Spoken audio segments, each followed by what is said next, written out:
முருகா சரணம். நாவில் சரஸ்வதி நற்றுணையாக காக்க காக்க கனகவேல் காக்க. எல்லோருக்கும் வணக்கம். நான் அனிதா பேசுறேன் யூகேலேருந்து. எல்லாரும் எப்படி இருக்கீங்க? நல்லா இருக்கேன். இன்னைக்கு மற்றும் ஒரு பயனுள்ள வீடியோ பதிவு தான் பார்க்க போறோம். எல்லோருக்கும் ஒரு வேண்டுகோள் என்ன அப்படின்னா, தயவு செய்து இந்த வீடியோவ உங்களோட வாட்ஸ்அப் குரூப்பு, உங்களுக்கு தெரிஞ்சவங்களுக்கு மறக்காம ஷேர் பண்ணுங்க. எந்த ஒரு பாவமே அறியாத சிறு குழந்தைகளுக்கு குறைபாடு இருந்தா அந்த பெற்றோருடைய வலி என்னவா இருக்கும் அப்படிங்கிறது எல்லாருக்குமே தெரியும். அதை எக்ஸ்பிளைன் பண்ணணும் அப்படிங்கிறது இல்ல. அந்த ஒரு நல்ல விஷயத்துக்காக இது எல்லோருக்கும் ஃபார்வர்ட் பண்ணுங்க. மிக்க நன்றி. நம்ம சப்ஸ்கிரைபரே என்கிட்ட நிறைய பேருக்கு அவங்களோட குழந்தைகளுக்கும் சரி, அவங்க தெரிஞ்சவங்க குழந்தைகளுக்கும் சரி, பேச்சு வர லேட் ஆகுது, நடக்க லேட் ஆகுது, ஆட்டிசம் இருக்கு, இது மாரி மன வளர்ச்சி குன்றிய நிலையில இருக்கு. இந்த மாரி நிறைய எனக்கு என்கொயரீஸ் வந்துட்டே இருக்கு. இதுக்கு என்ன திருப்புகள் படிக்கணும்? அந்த மாரி நிறைய கேட்டிருக்காங்க இதுவரைக்கும். சில பேரோட அந்த வலியும் வேதனையும் எனக்கு நல்லாவே புரியும். அந்த மாரி குழந்தைகள் மட்டும் இல்லாம, அம் அ தெய்வ குழந்தைகளாகட்டும், அதே மாரி குழந்தைகளுக்கு நல்ல படிப்பு வரணும். இல்லன்னா ஏதோ ஒரு விளையாட்டு துறையில இருக்காங்க. அவங்க ஒரு டோர்னமெண்ட் போறதுக்கு முன்னாடி, இந்த மாரி முக்கியமான குழந்தைகள் வாழ்க்கையில நடக்கிற சில விஷயங்களுக்காகட்டும், இந்த கோயில் மிக மிக சிறப்பான கோயில். அத பத்தி தான் பார்க்க போறோம். அ அ வீடியோக்குள்ள போறதுக்கு முன்னாடி, நீங்க மறக்காம நம்ம சேனலுக்கு சப்ஸ்கிரைப் பண்ணிக்கோங்க. வ வாழ்க்கைக்கு வேணுங்கிற பயனுள்ள பதிவுகள் தேடி தேடி குடுத்துட்ருக்கோம். அதே மாரி முருகப்பெருமானை பிடிக்காதவங்களுக்கும் பிடிக்க வைக்கும் வீடியோக்கள் நம்ம சேனல்ல இருக்கு. மறக்காம சப்ஸ்கிரைப் பண்ணிக்கோங்க. இப்போ வீடியோக்கு ஒரு லைக் போட்டு இது என்னன்னு பார்க்கலாம். இந்த கோயில் சென்னையில இருக்கிற வானகரம் அப்படிங்கிற மேட்டுக்குப்பம் பகுதியில இந்த கோயில் இருக்கு. இந்த கோயில் மச்சக்கார பாலமுருகன் கோயில். அ இந்த கோயில் இது இது எப்படி எனக்கு தெரியும் அப்படின்னா, நம்ம சப்ஸ்கிரைபர் ஒருத்தங்களே அவங்க குழந்தைக்காக போயி, அதில அவங்களுக்கு நல்ல இம்ப்ரூவ்மெண்ட் அவங்க குழந்தைக்கு வந்ததுனால 2 வருஷங்களுக்கு முன்னாடியே அவங்க போயிருக்காங்க. அவங்க நம்மளோட வீடியோஸ்ல சில வீடியோல இது மாரி குழந்தை சரியா பேசல அப்படிங்கிற மாரி நம்ம சொல்றதும், கமெண்ட்ஸ் எல்லாம் பார்த்துட்டு, "தயவுசெய்து இது எல்லாருக்கும் சொல்லுங்க" அப்படின்னு சொல்லி எனக்கு போன வாரம் சொல்லியிருந்தாங்க. அப்பதான் எனக்கும் தோணுச்சு. ஏன்னா என்கிட்ட நெறைய பேர் இத பத்தி விசாரிக்கிறாங்க. அதனால கண்டிப்பா இத போடணும் அப்படின்னு தோணுச்சு. இப்போ அ சகோதரியோட அந்த வாய்ஸ் நோட்டும் நான் வீடியோவோட கடைசியில போடுறேன். அவங்களோட அனுபவங்கள், அங்க போய் கோயில்ல என்ன பண்ணாங்க அப்படிங்கிறது போடுறேன். இந்த மச்சக்கார பாலமுருகன் கோயில் பார்த்தீங்கன்னா, ஏன் அந்த பேரு அப்படின்னா, ஃபர்ஸ்ட்டு அது அந்த பாலமுருகன் சிலை வாங்கும்போது அந்த முருகனோட முகத்துல எதுவுமே இல்ல. போக போக முருகனோட வலது பக்கத்துல பார்த்தீங்கன்னா, ஒரு சிவப்பு கலர் ஒரு மச்சம் மாரி உருவாகியிருக்கு. அதுலருந்து தான் இவர் மச்சக்கார பாலமுருகன் அப்படின்னு கூப்பிடுறாங்க. இப்போ இந்த கோயில்ல என்ன மெயின் விசேஷம் அப்படின்னா, இது கிருத்திகை அன்னைக்கு தான் இந்த இந்த பர்ட்டிகுலரா இந்த பூஜை பண்றாங்க. ஸோ அங்க அ வ திரு வரதராஜன் அப்படிங்கிற ஒரு முருக சித்தர், அதே சமயம் அவர் ஒரு மருத்துவர்.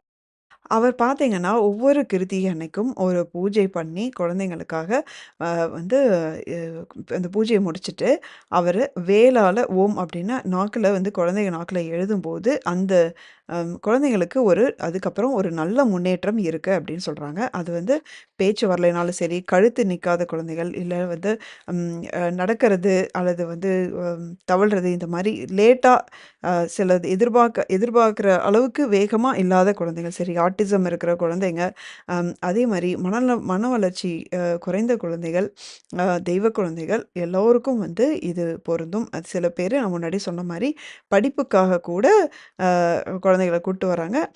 விளையாட்டு சம்மந்தமா ஏதாவது விஷயம்னாலும் குழந்தைகள கூட்டு இங்க ஆசீர்வாதம் வாங்கிட்டு, முருகன் கிட்ட அப்புறமா இவங்க சில விஷயங்கள பண்றாங்க. அப்போ அது வெற்றிகரமா இருக்கு அப்படின்னு சொல்றாங்க. நானும் YouTubeல சில வீடியோக்கள் இது சம்மந்தமா பார்த்தேன். இப்போ அந்த அந்த அ அந்த கிருதிகைக்கு அந்த பூஜை ஐ திங்க் அது ரூ. 500ன்னு நெனைக்கிறேன். அந்த குழந்தைகளுக்கு மட்டும் இல்லாம இன்னும் குடும்ப நலம், அதாவது விவாகரத்து சம்மந்தமான விஷயங்கள், தொழில் சம்மந்தமான விஷயங்களுக்கு கூட அங்க பூஜை பண்றதா நான் கேள்விப்பட்டேன். இப்போ இந்த அந்த கோயில் இருக்கிற அட்ரஸ் நான் இதில போடுறேன்.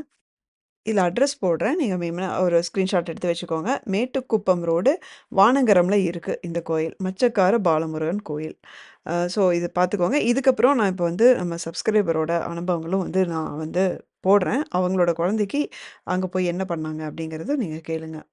இந்த கோயில் நானே டைரக்ட்டா போயிருக்கேன் சிஸ்டர். என் குழந்தை 2 இயர்ஸ் ஆயும் பேசாம இருந்தா என் பொண்ணு. அப்ப எனக்கு ஒரு இதுவா இருந்தது. நானு பிரெக்னன்ட்டா இருக்கும்போதே மச்சக்கார முருகன் பார்க்கணும்னு எனக்கு ஒரு ஆசை இருந்தது. இத பத்தி நான் வேற ஒருத்தர் மூலமா நான் கேள்விப்பட்டுருக்கேன். அதனால நான் போகணும் அப்படின்னு என் மனசுல ஒரு ஆசை இருந்தது. நான் போனேன். அப்போ அதே மாரி என் பொண்ணும் கொஞ்சம் பேசாம இருந்தப்போ, சரி ஏதாவது சோதனை வரக்கூடாது. அதுக்கு முன்னாடியே போயிட்டு முருகர ஒரு அ வேண்டிட்டு வரலாம் அப்படின்னு சொல்லிட்டு போனேன். அப்போ ஒரு கிருத்திகை அன்னைக்கு அங்க ஸ்பெஷலா பூஜை பண்றாங்க அப்படின்னு கேள்விப்பட்டு போனோம். ஃபர்ஸ்ட்டு நாங்க வேற ஒரு நாள்ல விசிட் பண்ணோம். அப்புறமா தான் அங்க போனதுக்கப்புறம் தான் கேள்விப்பட்டோம். கிருத்திகை அன்னைக்கு தான் இது ஸ்பெஷல் அப்படின்னு சொல்லிட்டு. ஸோ நாங்க அன்னைக்கு போனோம். ஒரு ரூ. 500 கட்டள கட்ட சொன்னாங்க. நான் போனது ஒரு 2 இயர்ஸ் 3 இயர்ஸ் பேக். என் பொண்ணுக்கு 2, 2 1/2 வயசுல இருக்கும்போது போனேன். இப்ப அவளுக்கு 6 பிளஸ். ஸோ போனோம். ரூ. 500 கட்டள கட்டுனோம். அங்க அந்த கிருத்திகை ஃபுல் டே பூஜை முடிஞ்சதுக்கப்புறம் நாக்குல வேல் வச்சு ஓம்ன்னு எழுதினாரு அங்க இருந்த டாக்டர். அவர் எம்பிபிஎஸ் டாக்டர். பட் அவர் அங்க வைத்தியம் பார்க்குறது அந்த கோயில்ல தான். அவர பார்த்தா நீங்க ஒரு டாக்டர் ஃபீலே வராது. அவ்ளோ டிவைனா இருக்கும் அவர பார்க்கும்போது. இது என்னோட பர்சனல் எக்ஸ்பீரியன்ஸ். நாங்க அங்க போயிட்டு வரும்போது தேன் குடுத்தாங்க. அபிஷேக தேன் ஒரு சின்ன பாட்டில்ல. ப்ளஸ் ஒரு 48 லெமன் குடுத்தாங்க. இத வந்து கட் பண்ணி நாக்குல தடவுங்க அப்படின்னு சொல்லிட்டு. இது நாங்க ஃபாலோ பண்ணிட்டுருந்தோம். இது எனக்கு எஃபெக்ட் இருந்தது. என் பொண்ணு சும்மா அப்போ வந்து 1, 2 வார்த்தை பேசிட்டு இருந்தா. அம்மா, அப்பா, அ பூவா அப்படிலாம் சொல்லுவா. பட் ஃப்ளூயன்ட்டா பேச ஆரம்பிச்சது அங்க போயிட்டு வந்ததுக்கப்புறம். ஸோ எனக்கு அது ஒரு பாசிட்டிவா தோணுச்சு. உங்ககிட்ட ஷேர் பண்ணலான்னு தோணுச்சு சிஸ்டர். பட் அதிகமா அங்க வர்றது வந்து physically challenged, mentally challenged, autism patients நெறைய வராங்க சிஸ்டர். ஸோ என்னோட பர்சனல் எக்ஸ்பீரியன்ஸ் அங்க போயிட்டு வந்தா கண்டிப்பா அ எஃபெக்ட் நல்லாருக்கும். ரிசல்ட் தெரியும் கண்கூடா. அவங்க திக்கி திக்கி பேசுறதா, அவங்க பையன் பேசுறதா சொன்னாங்க. எனக்கு டக்குன்னு இதுதான் ஞாபகம் வந்தது. ஓகே. கேட்டிருப்பீங்கன்னு நெனைக்கிறேன். இப்போ நம்ம சப்ஸ்கிரைபர்ஸ் நெறைய பேர் என்கிட்ட கேட்கறது, குழந்தைகளுக்கான திருப்புகள் எது? அவங்க வந்து நடக்கிறதுக்கு, பேசுறதுக்கு அப்படி கேட்டிருக்காங்க. நம்ம எல்லோருக்கும் தெரிஞ்சது தான் அவனித நிலை திருப்புகள். அதில வந்து முருகப்பெருமான் எப்படி வந்து பிறந்து, மழலையா வளர்ந்து பேசுறது, இந்த மாரி தான் ஆரம்பிச்சு அழகா கொண்டு போயிருப்பார் அருணகிரிநாதர். ஸோ வேற எதுவுமே தேவையில்ல. அந்த ஒரு திருப்புகள் வந்து உங்களுக்கு போதுமானது. அதனால நீங்க அது டெய்லியும் பாராயணம் பண்ணுங்க. குழந்தை வந்து கேட்குற மாரி போட்டு விடுங்க. அதே மாரி பூம்பாறை அப்படின்னு பூம்பாறையில இருக்கிற முருகன் கோயில்ல வந்து தீர்த்தம் வாங்கி குழந்தைகளுக்கு குடுத்தாலும் வந்து குழந்தைகளுக்கு இந்த மாரி வளர்ச்சி நல்லா இருக்கு அப்படின்னு சொல்லி அதுவும் நான் வந்து கேள்விப்பட்டேன். 2 இடங்கள்ல இருந்து அத நான் கேள்விப்பட்டேன். அதனால அதுவும் வந்து அந்த ஏரியால இருக்கிறவங்க அதையும் நீங்க முயற்சி பண்ணி பாருங்க. இது தயவுசெய்து இது நெறைய பேருக்கு சொல்லுங்க. ஏன்னா நமக்கு தெரிஞ்சவங்களுக்கு தெரிஞ்சவங்க இப்படி யாரோ ஒருத்தங்களுக்கு வந்து இந்த பிரச்சனை கண்டிப்பா இருக்கும். இப்போ வந்து நம்ம நாளுக்கு நாள் இந்த பிரச்சனை வளர்ந்துகிட்டே வருது. அதனால நம்மளுடைய அந்த ஒரு பாவம் அறியாத அந்த குழந்தைகளுக்கு நம்மளால ஆன உதவிகள செய்யலாம். அதனால மறக்காம எனக்காக எல்லோரும் வந்து இத வந்து நெறைய பேருக்கு ஷேர் பண்ணுங்க. இது ஒரு மிகப்பெரிய ஒரு புண்ணியமா உங்களுக்கு போகும். ஓகேங்களா? ஓகே. இது மாரி இன்னும் நெறைய பயனுள்ள பதிவு நம்ம பார்க்க வேண்டியது இருக்கு. அதனால மறக்காம வந்துட்டு ஒரு லைக் பண்ணிக்கோங்க, சப்ஸ்கிரைப் பண்ணிக்கோங்க. அடுத்த வீடியோல பார்க்குற வரைக்கும் முருகா சரணம்.